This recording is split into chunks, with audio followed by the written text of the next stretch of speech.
Your Peloton bike is finally here. Now, let's get ready to ride. The bike and bike package are extremely heavy and require more than one person to lift or carry. Lifting heavy objects can cause muscle strain and back injuries. Use lifting aids and proper lifting techniques when moving or assembling the Peloton bike. Make sure to read all warnings and instructions in the Peloton Bike Home Assembly Guide before beginning to assemble the Peloton bike. Follow all instructions as given. Peloton is not responsible for damage, injury, or equipment failure caused by improper assembly or use. Read the location requirements in the bike user manual. Try to assemble the bike in the same place you're planning to use it. This way, you won't have to move it after it's assembled. Clear about 5 feet by 5 feet of solid, level space for the assembly. And make sure you have a pair of scissors handy. You'll need them later on. We also recommend having a second person assist with assembly. So grab a workout buddy, close friend, or adult family member to help you along the way. Open the outer carton and find the bike carton, the touchscreen box, and the home assembly kit. Clear away cardboard packaging materials, but leave the unfolded outer carton under the bike. It will protect the bike and your floor during the assembly process. Do you have those scissors handy? Use them to cut the 3 plastic straps on the bike carton. The top should slide off easily. Set aside the user manual and the accessory boxes A, B, and C. Remove the plastic covering the bike frame. Clip the zip ties on the frame and take out the handlebars and monitor arm. Clear away any packaging material from around the bike. Before you start assembling, find and identify all parts and tools. Unwrap the handlebars and monitor arm. In the home assembly kit, find the Bike Home Assembly Guide, cardboard stabilizer insert, hardware bags 1, 2, and 3, and your home assembly tools. The tools are a pedal wrench, a long 5mm Allen wrench, and a long 3mm Allen wrench. Hardware bag 1 includes 8 bolts A, 2 bolts B, and 2 washers C. Hardware bag 2 includes 2 bolts D, 2 washers C, 1 bolt E, and 4 bolts F. Hardware bag 3 includes 4 bolts J with washers. Now, let's open these boxes. In box A, find the front stabilizer and the weight holder kit. In box B, find the rear stabilizer and the handlebar post. In box C, find 2 water bottle holders, the left and right pedals, and the standard toolkit and hardware bag. The hardware bag contains the same bolts and washers as bags 1 and 2 from the home assembly kit. You won't need these unless something goes missing. The standard toolkit includes a 6mm Allen wrench with Phillips head screwdriver, 5, 4, and 3mm Allen wrenches, a hex multi-tool, a 15mm combination wrench, and a fastener strap. These are all the tools you will need to assemble the bike, but some steps are easier with the tools from the home assembly kit, so we'll let you know when you need those. Make sure the seat and handlebar L handles point straight down. If a handle sticks out to the side, pull it out and rotate it to point down. Fit the cardboard stabilizer insert onto the frame. It needs to sit flush against the flywheel. You may need a second person to assist you for this next step. Slowly lower the bike onto its side, making sure the stabilizer insert stays in place and rests flat against the floor. Remove the carton base from the bike. Find the front stabilizer. It's the one with wheels. Fit the stabilizer tightly against the front foot of the bike. Make sure the feet point away from the bike frame. Screw in 4 bolts A from hardware bag 1 using the 6mm Allen wrench. Make sure all bolts are fully tightened. Fit the rear stabilizer against the back foot of the bike. Screw in the remaining 4 bolts A with the 6mm Allen wrench. Shake both stabilizers to make sure they're secure. If there's any movement, tighten each bolt again. For more leverage, try using the short end of the Allen wrench to tighten the bolts. Carefully set the bike upright. If you're feeling motivated, you can lift it yourself. Otherwise, we recommend having your helper assist you. Fit the handlebar post onto the handlebar base. Make sure the letters on the post will be right side up when the handlebars are upright. Add 2 bolts B and 2 washers C to the front of the post. Hardware bag 1 should be empty now. Screw them in using a 5mm Allen wrench. We recommend using the long one from the home assembly kit, not the short one from the standard toolkit. Open hardware bag 2 and add 2 bolts D and 2 washers C to the sides of the post. Screw them in using a 5mm Allen wrench. Loosen the handlebar L handle.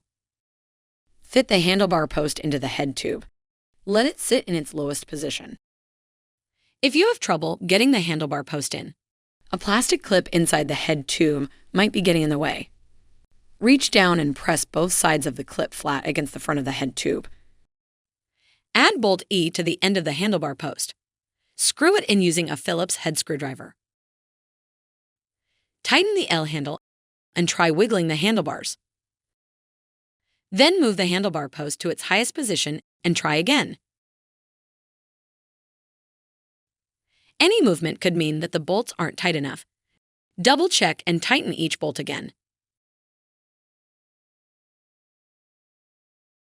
Fit 1 water bottle holder against the front shroud. They're the same, so it doesn't matter which one you use. Add 2 bolts F and screw them in with the long 3mm Allen wrench from the home assembly kit. You can access the bolts through the holes on the opposite side of the water bottle holder. Attach the second water bottle holder to the other side with the 3mm Allen wrench and the 2 remaining bolts F. Before installing the pedals, make sure you know which one is which. Trust us, this part is very important. The right one is marked R, and the left one is marked L. The left pedal screws in counterclockwise, so you won't be able to screw them in if they get mixed up. Rotate the crank arms so that they're both horizontal. Then turn the resistance knob all the way clockwise to lock the flywheel. Insert the right pedal into the right crank arm at a 90-degree angle. You might need to turn it slightly counterclockwise to seat it. Then turn it at least 4 full rotations clockwise by hand. Now insert the left pedal at a 90-degree angle. You may need to turn it slightly clockwise to seat it. Then turn it at least 4 full rotations counterclockwise by hand. Once both pedals are hand-tight, tighten them again using the pedal wrench from the home assembly kit.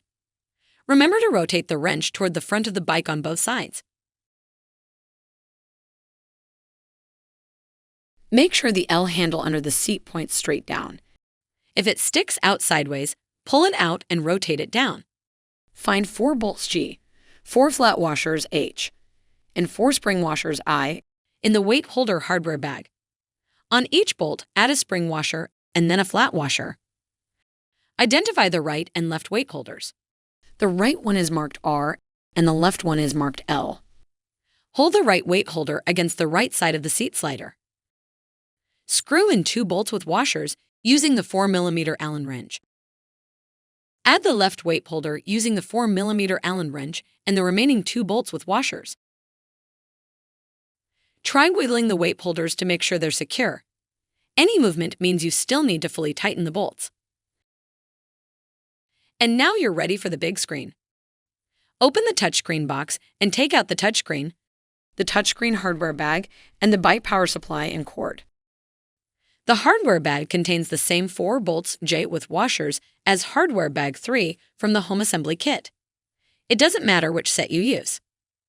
Carefully lay the touchscreen face down on the cardboard and remove the back panel. Set the mounting plate perpendicular to the monitor arm. If the plate won't turn, snap the plastic caps off the mounting plate hinge. Use the hex multi-tool to hold the nut in place and the 6mm Allen wrench to turn the bolt about a half-turn counterclockwise. The hinge should move, but still be stiff enough to hold up the touchscreen. If it still won't move, try loosening it another half-turn. Make sure to snap the plastic caps back onto the hinge when you're done. Line up the plate with the holes on the back of the touchscreen. Use 4 bolts J with washers and your Phillips head screwdriver to secure the touchscreen to the plate. You could use the ones in hardware bag 3 or the ones from the touchscreen box, it doesn't matter which. Snap the back panel in again. Tilt the touchscreen forward. If you don't, it could get stuck behind the handlebars. Push the end of the monitor arm all the way into the handlebar base. Make sure the touchscreen is fully upright. Use your 6mm Allen wrench to tighten the bolt on the handlebar base. Tilt the touchscreen forward and back to check for wobble between the touchscreen and mounting plate. If there is any movement, tighten each bolt again. Find the monitor cable at the left of the flywheel. Open the plastic clamp at the back of the touchscreen. You may need to use some force. Insert the power connector into the right port and the data connector into the left one. Using the fastener strap, secure the monitor cable to the monitor arm. Make sure there's enough slack on both sides to raise the handlebars to their highest position and to tilt the touchscreen up and down. You're almost done. Tilt the bike onto the front wheels to slide the carton out from under it. Gently push the seat and handlebars from side to side to see if the bike rocks or wobbles. If the bike isn't stable, check the 4 leveling feet, the outer 2 feet on each stabilizer. If any foot doesn't rest firmly on the floor, turn it clockwise to lower it.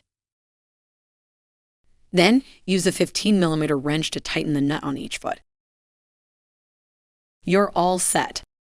But before you do anything else, check the bike user manual for setup instructions, especially before plugging it in or adjusting the seat. Welcome to the Peloton community.